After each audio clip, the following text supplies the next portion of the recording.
But I was just saying then that literally every view you look at makes me want to pull out the camera and take some video footage.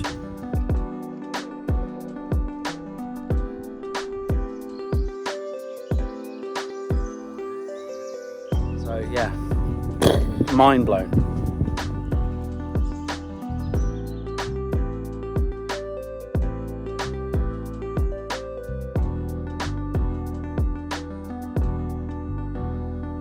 Welcome to part 2 of our little trip to the Isle of Wight. In this episode, there's loads more photo opportunities, some more awesome walks, and why wildlife photography rarely provides perfect results. Stay tuned.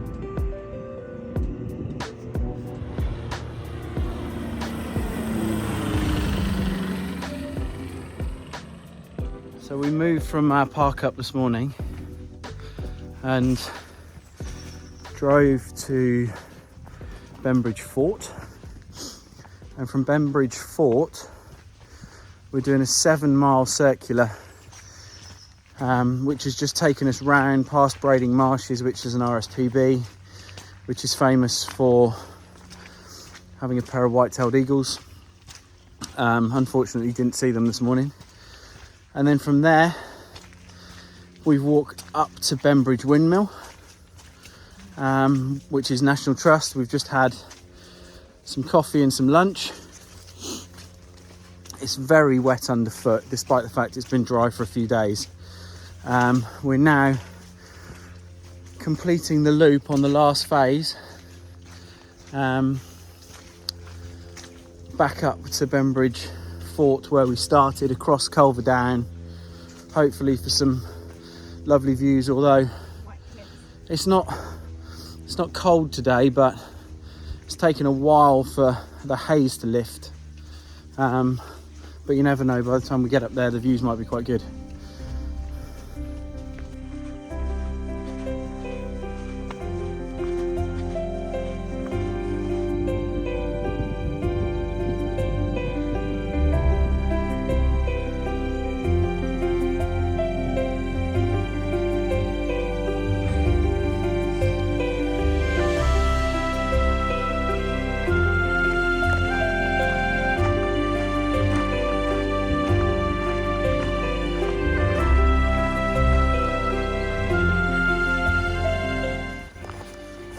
So they say that things happen for a reason.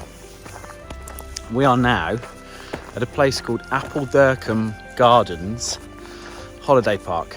We'd been in search of water. We'd managed to last about 3 days on our 60-litre tank. Really struggled to find anywhere. So, big lesson learned is that we perhaps need to plan water stops a little bit more in advance.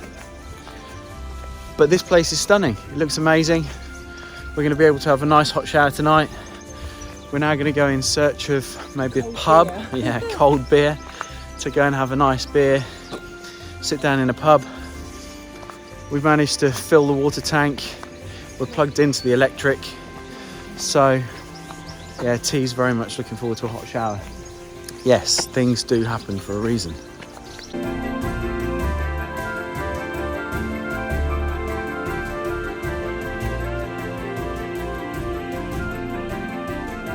The risotto master is cooking her risotto.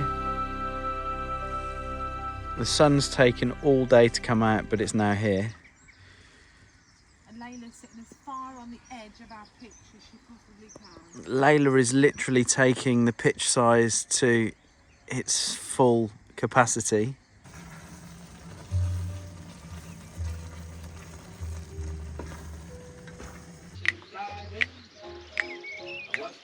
After a few gin and tonics.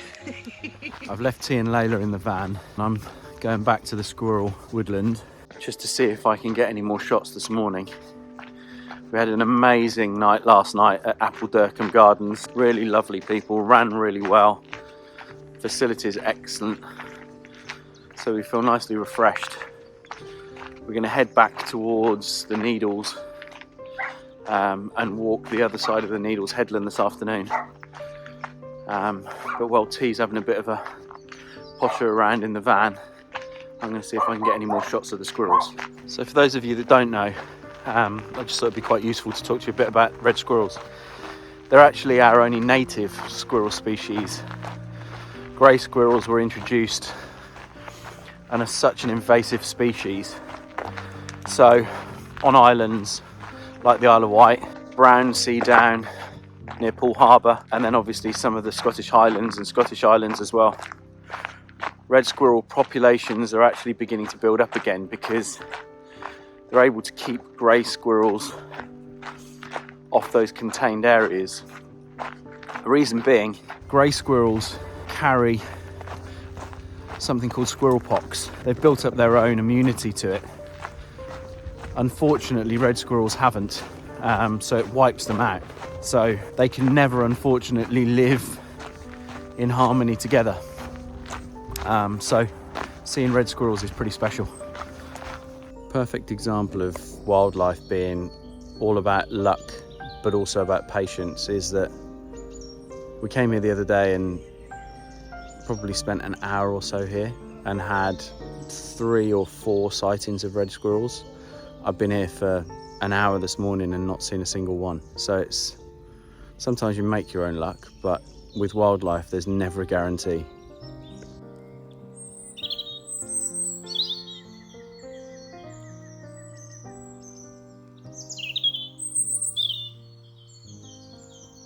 Honestly, wildlife is the gift that keeps on giving. If you are willing to put in the time and effort, the rewards are huge. I thought that I was going to draw a blank and not see anything, which I've been doing this long enough now to know that that's sometimes the reality. However, on this occasion, the wildlife gods were definitely looking down on me.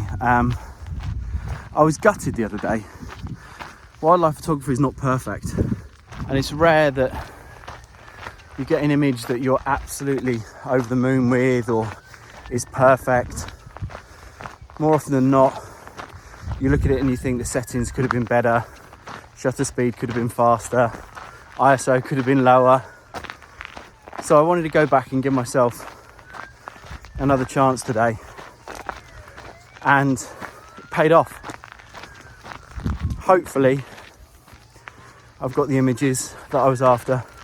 I won't know until I get them uploaded later, but if I have, enjoy the footage and I'll post a few of them now.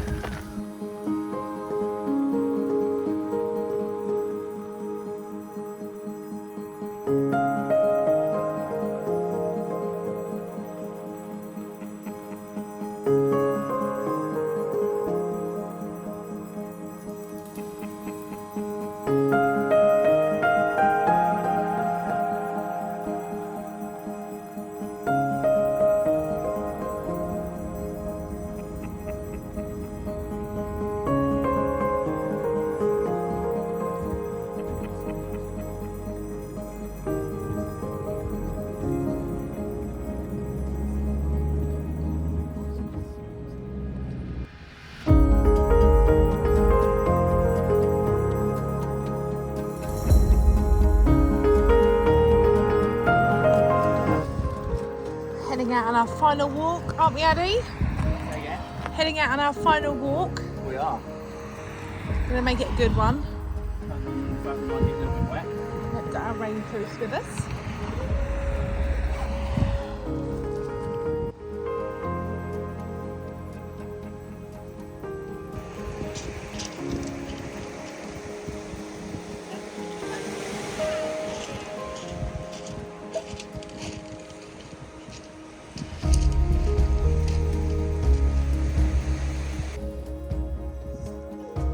Here we go. Final full day, final walk. T's feeling strong, saying that she looks like the Michelin Man. She's got coat on and then Gore-Tex over the top. We are going to that furthest point somewhere about there in the middle of the screen. It's a big one to finish. 10-mile circular today.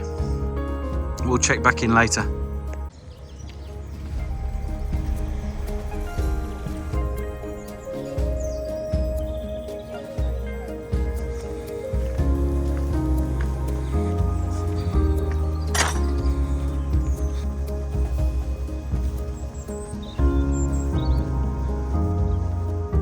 It's the first little climb over. Van is somewhere down there.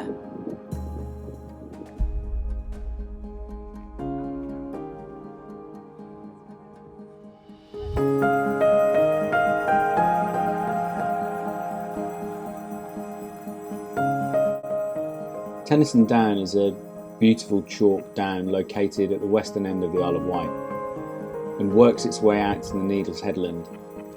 It gives stunning panoramic views of the surrounding landscapes, including the nearby Needles, but is also home to a variety of flora and fauna, including lots of wildflowers, butterflies, and more rabbits than I've seen in a very long time. The down was named after Alfred Lord Tennyson, and after his death in 1892, the Tennyson Monument was erected in his memory.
We made it. We certainly did.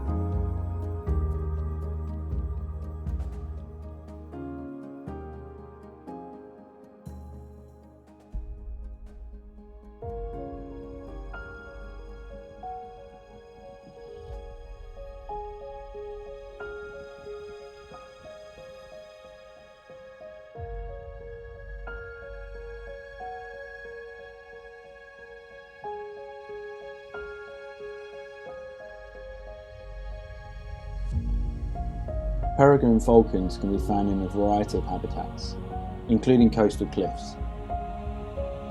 They're known for their incredible diving ability, which allows them to reach speeds of up to 240 miles an hour when in the swoop. So as you can probably imagine, capturing them in flight is a challenge.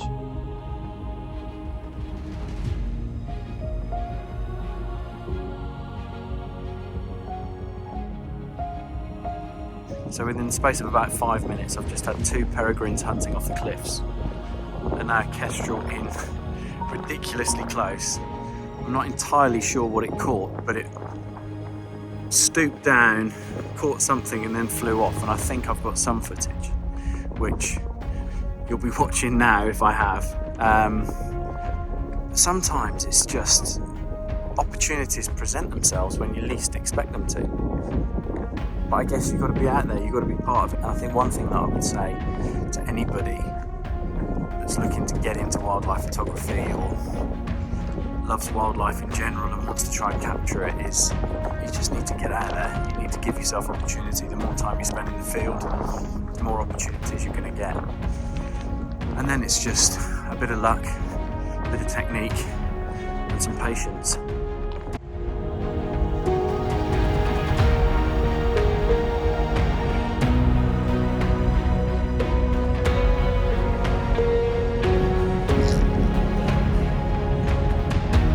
Snug as a bug in a rug.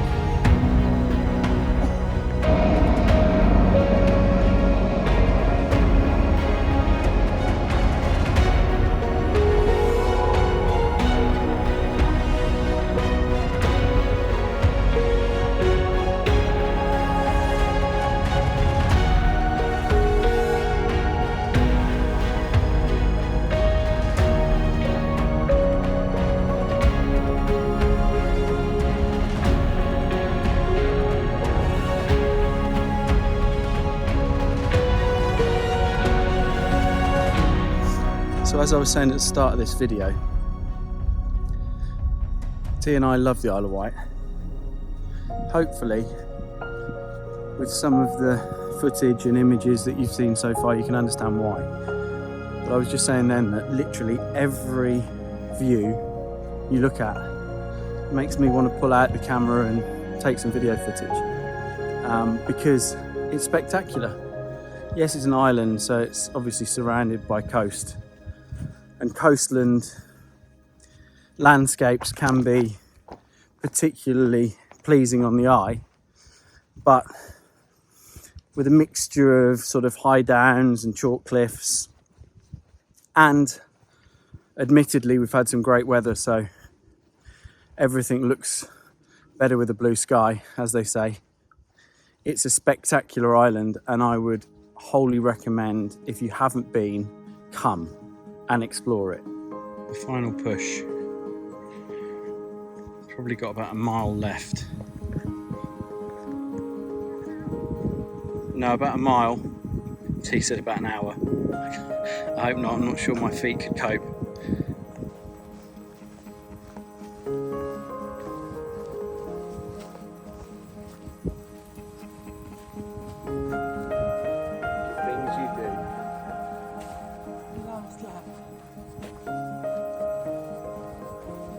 Stunning.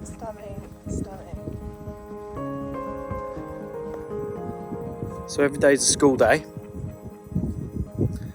T just said to me, how long do I think a herring gull typically lives?